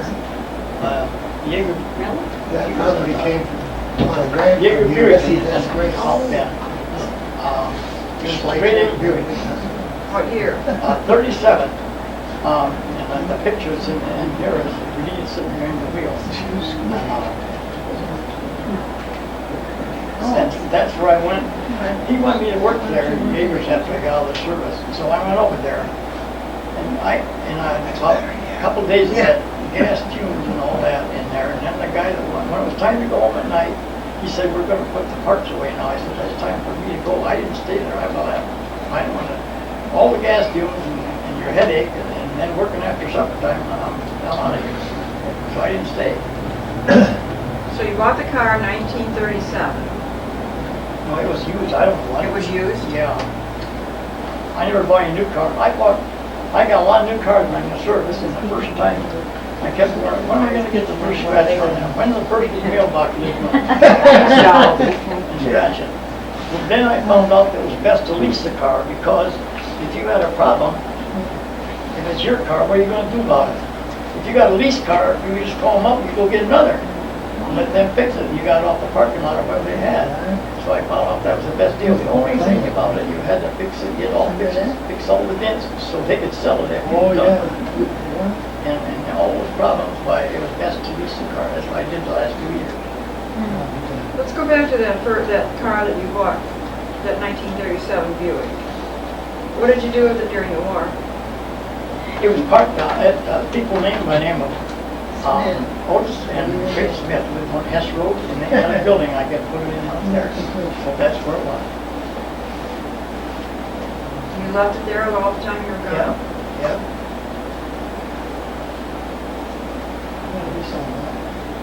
And a grand when you came home. Pardon? And a grand. Yeah, yeah, yeah. But I Oh, boy. had a terrible, After the war, you couldn't buy it. no, when I were 46. I'm gonna say, my folks, I didn't put this in, my folks went to California in 1951. They drove out there to my sisters, Yvonne and Glenn Day. When they got there, my dad had a heart attack and passed away that same day. And so they got that car back here. And it was a gear shift car, and so that would deliver the mail with a gear shift car until I knew that I had the job and I could buy something else. I had a tough time, but I got the job done. Deliver the mail with a gear shift car or something else. Especially on the steering column. Yeah. Being short, trying to reach a clutch. Yeah. Right. So your father died when he went to California? And, yes, they drove out there in they went out there in the fall of 51, because they were going to stay there with my sister and Yvonne Glenda in Corona, California. They were going to stay for the winter, and he passed away from a heart attack the same day. And he never knew I was on the mail route, because he passed away in 51, and I started the mail route in December of 52. He never knew I was a mailman. What about your mother? My mother lived alone down here. Well, the house is moved because the house is moved over there behind the dentist office. If you know where the dentist office is, that street down there, that house is where we used to live. Over here, they moved it from here. Well, the one first parking lot just moved it over there behind the dentist office. Pardon? Yeah, it was under Yeah, it was a first house, Nick has to cover. Yeah. I was gonna say something, and my mother had those cabins there, she ran those cabins. Waiting Okay, tell us table. about the cabins, because we have a picture of the She cabin. took care of those cabins, and Where did they come from? they were built there. She had 3 cabins. They were sort of crude, but she didn't charge that much either.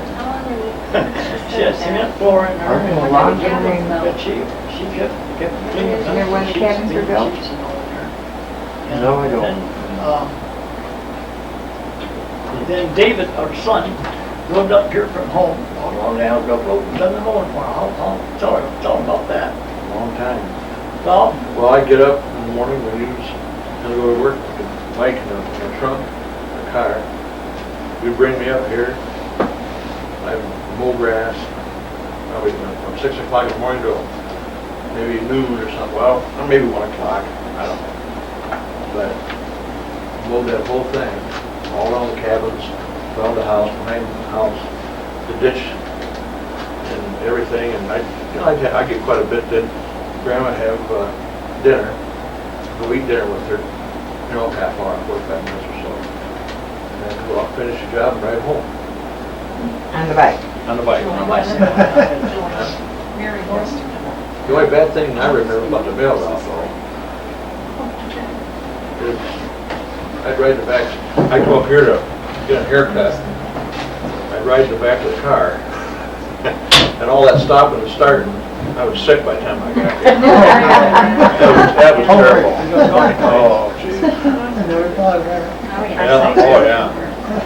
I was gonna Come say up here, something get a else haircut about right across the street. riding Yeah. horseback. I was living in a paper horseback.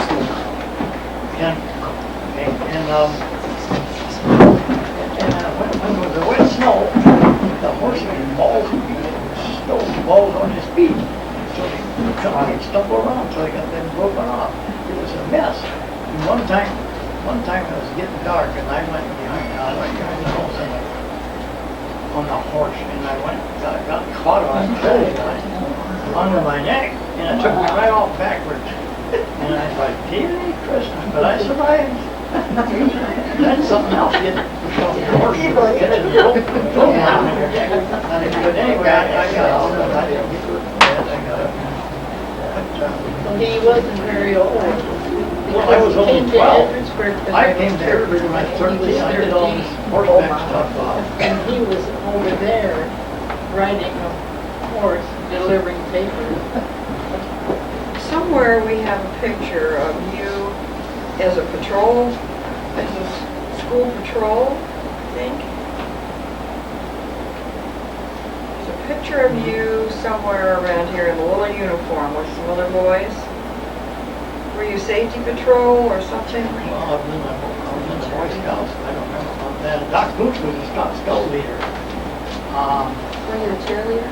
You were a cheerleader. Oh, yeah, DHS, wrong.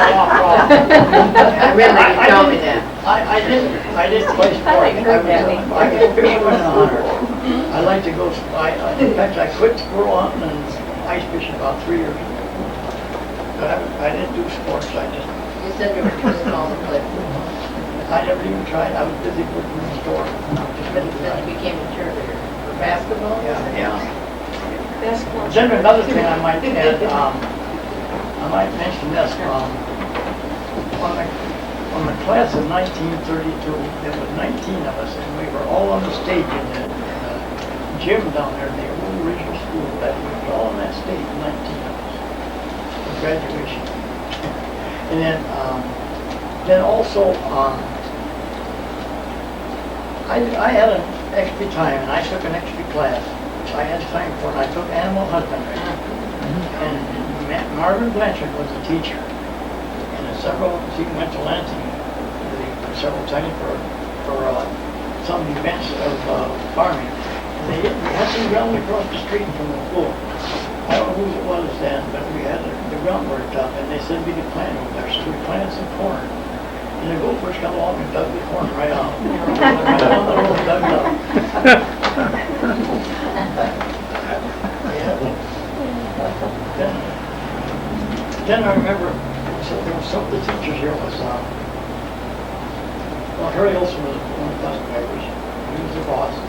And then there was Mr. Long, and Mr. Long, and Mr. Blanchard, and then there was a teacher by the name of Leo Hinkle.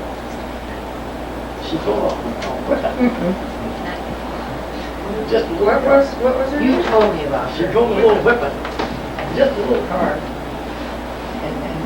her name was Leo Hinkle. L-E-O-T-A, right? And one time, some boy got in there, he released the brake, and it went right down the hill and just clear down the road and just missed the telephone. Didn't hurt anything, just missed the phone. And then another thing, Bannon was a superintendent. Yeah, when I came here. And when we had the assembly room, that was grades 7 to 12 in the assembly room. And as soon as he went out and there was no teacher in there, you'd better duck because the erasers were flying. Everybody's throwing an eraser. They were throwing erasers. That's still happening in 44. What do you know about that? What do you know about that, Bob Lane? The same assembly room. Wayne, did you throw erasers? Spitballs, too, spitballs. He must have got hit by one, Bob. Memory loss? Yeah. I guess You should put that away now. I got this on that paper. It says, September 9th, 1943, on the beaches of Salerno, Italy, to May 8th, 1945, deep in Austria, Tyrol, this division spent 100 of days in battle. Over 6,000 of our comrades gave their lives during that period for us, for the nation, and for the world. I got that on that paper I had there. Well, do we have any more questions for our guest tonight? When's his 91st birthday?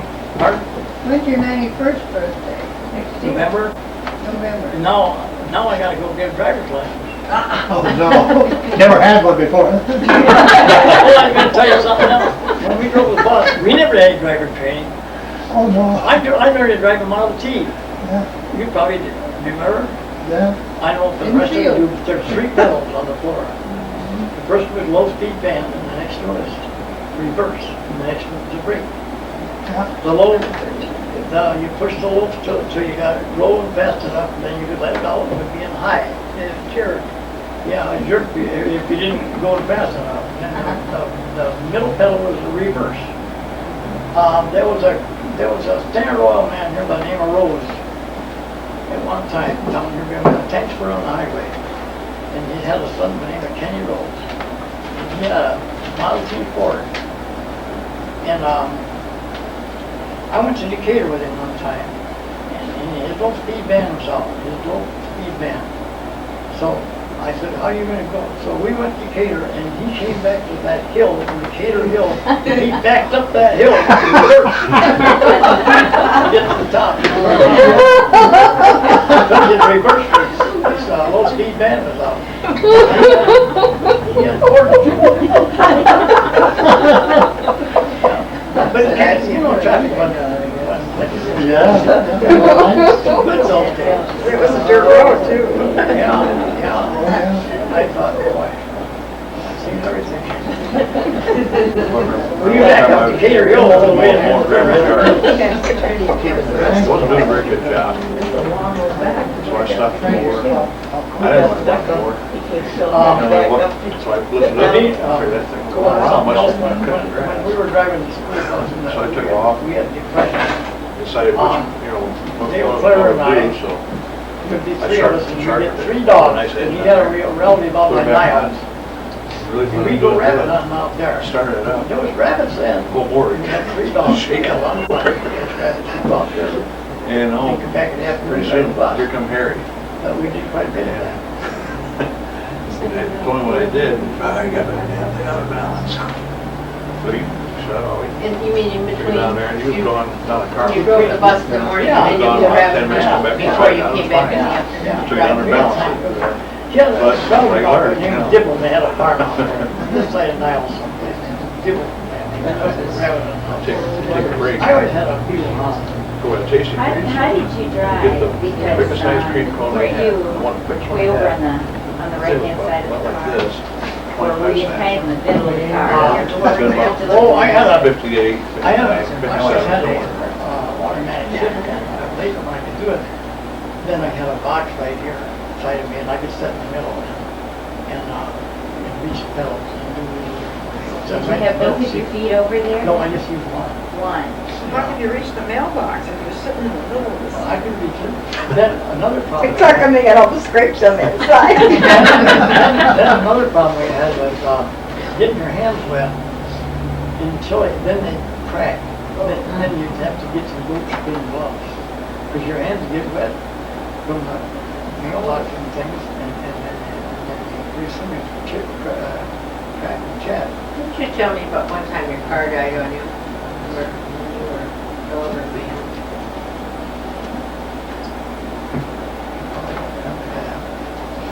Told me something.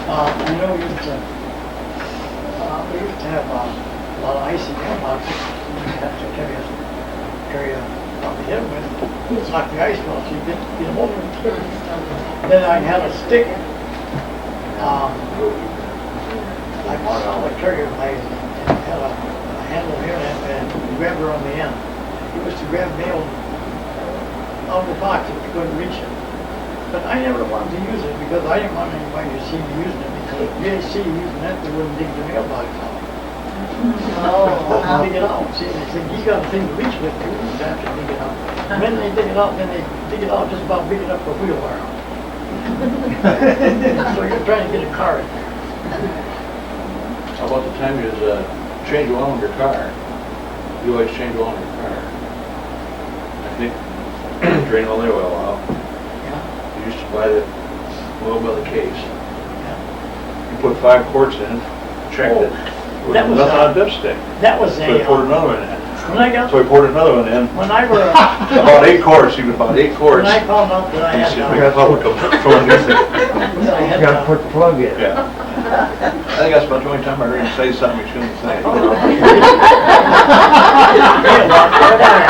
Yeah, Darn, yeah. and you put all the oil in the front, and then part of it went back to run the transmission.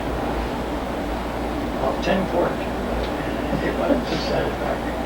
Then I had another time, I leased a car from Ball, and I got the transmission went out, I got started at a little church, and I had to come out and get it. And then I had another time when I brought up a transmission on Brady Road down here, getting stuck back and forth from those stove jobs.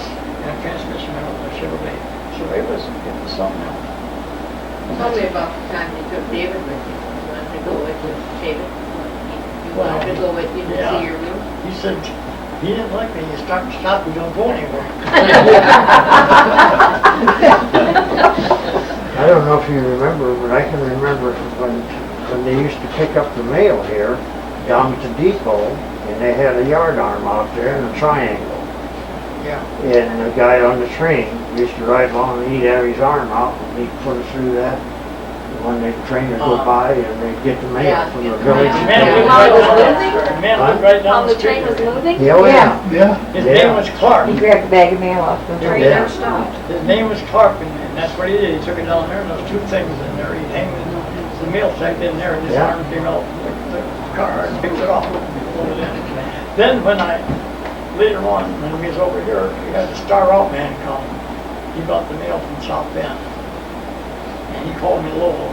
And he never changed it. He was Lowell from, hang on.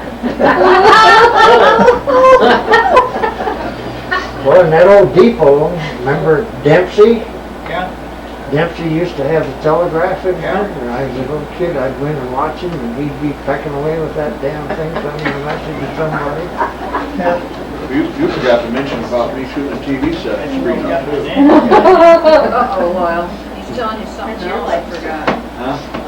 You forgot to mention about me shooting a TV screen out with a BB gun. Yeah, well, that's nothing to do with this. Oh. Tell what you When we did. get to your story, then we'll get I was talking about, I he had a BB could gun. write a book on it. He had a BB gun and he shot the television. Through your watch Made a chair? million cracks in it. I think it cost $11 to get okay. No, it wasn't, it was more than that. Was it? Yep. You Tell me pay a that. long time. You know that, he kept $3. You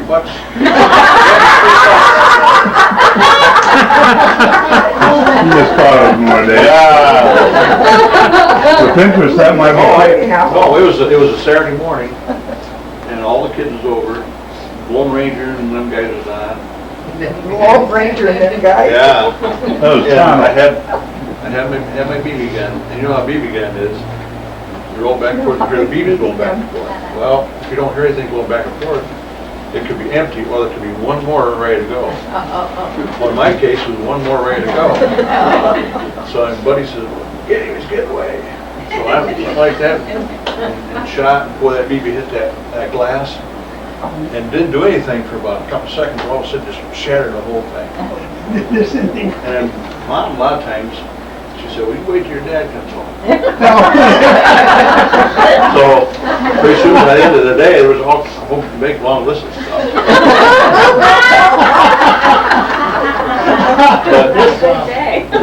But I thought I was really gonna be in trouble, but he really didn't say too much. He just got on the phone, called Louis Duck, and wanted to know what a new piece of glass would cost. And it was $14.95. He said, go out and get your money. Well, I'll tell you that, I'd rather been whipped. I've been mowing grass for 3 months, I had $16 up in the drawer. I counted that stuff every day, and they wanted to give me 14, almost the whole thing to fix the TV. And you didn't even get the guy. No, he got away. He's back next weekend. Of course, everybody for years in Adamsville knew that story. What year was this? What year? Pointed each one out. The Lone Ranger. It'd been late 50 somewhere. He's still alive, 58, watching 59. that. We do too. We just got off. I don't know. Yeah. Probably 50, Yeah, he 57, just aged 58. with it. I don't know, I wasn't there then. I wasn't either. Anything that happened in Edwardsburg, everybody Your knew. red rider. Definitely. You what? Your red rider. Red got you. Rider. That, They yeah, didn't shoot oh, it yeah, out. from what I remember, he was the tallest. First came on. He came, I used to, I'd come out of the house, and birds left in the area, they scatter, as soon as I walk out the door, they're gone.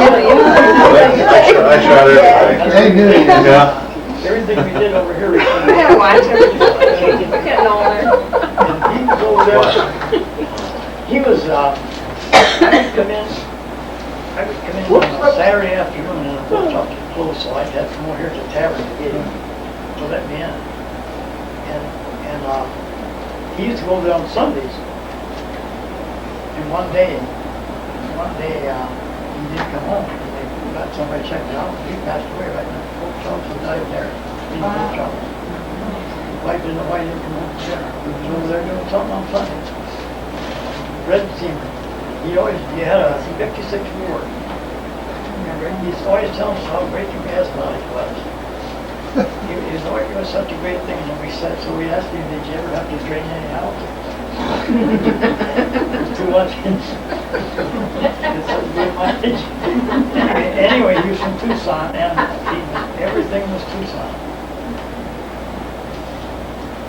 There's a picture in, post office. Post office. Wasn't his wife the secretary at the school? Pardon? Wasn't his wife the secretary at school? Miss Seaman. Jean Seaman? Yeah. We live next door to him, That was, Hamilton Street. I got, in my pocket, I got my, with my dog tag. now that says LB Lane, 3617, 3893. Now Berdine and I know that number from way back, 3617, 3893. So anyway, she wrote down the letters, and they were B-mail. I don't just know what it is. They were small. Yeah. That's how it worked, but that's what we got, B-mail. Right. Wait. You had to watch what you wrote because it would be censored. Oh, yeah. Another thing over there, we had What was that number again? Well, what was that number, serial or not? Number 3617, 3893. 3617, okay. I remember that from way back. Yeah, that's something you don't forget. Pardon? That's something you don't forget. No, you don't. Mine was 369230. About 55, I was, 869. 1030, I mean, okay, I got it. I got a I German, know my phone. I got a. I don't even know my social security number. No, I can't remember that. And, Remember I got this pistol in this holster from a German soldier, Mm-hmm. and I wanted to bring it home, so I put my barracks bag, and I found a parachute, some parachute cloth, and I wrapped that gun in the bag, I wrapped that up and put it in my bottom of the barracks bag, and I never got it out, nobody knew I had it, so I got home with it. And I played with it a little bit at home and shot, and I said, I don't need this. So I sold it to a guy at gas office for $35. He fixed my pump and I turned it on the bill. And I said, I don't need this now, I just had a rifle and a shotgun. Well, but it was a German pistol within the holster. Sure, sure. Well, it's 10 minutes to 10. Yeah, it's time to go. And I'm sure that we're fast approaching bedtime here. So I want to thank Loyal and his family for being here tonight, and I hope you all enjoyed this conversation with Loyal. We knew he was an entertaining fellow because we've heard some of these stories before. Well, we're happy that your family was here, I was happy they were too. and we appreciate your taking the time to share with us your life story. It's kind of like Edward R. Murrow, remember that? This is your life, dancing girls and everything. There was other things that I forgot, and you can just think about the things when you Right. So anyway. No, it's gonna be interesting, I know it's up to 15 minutes. Next time. And they can't sure do a had, bad job. job with me. Yes, they sure did. Yeah, 5 minutes. Got a few This house Thursday night, Yeah, he said. September 7th, 2004. And this concludes.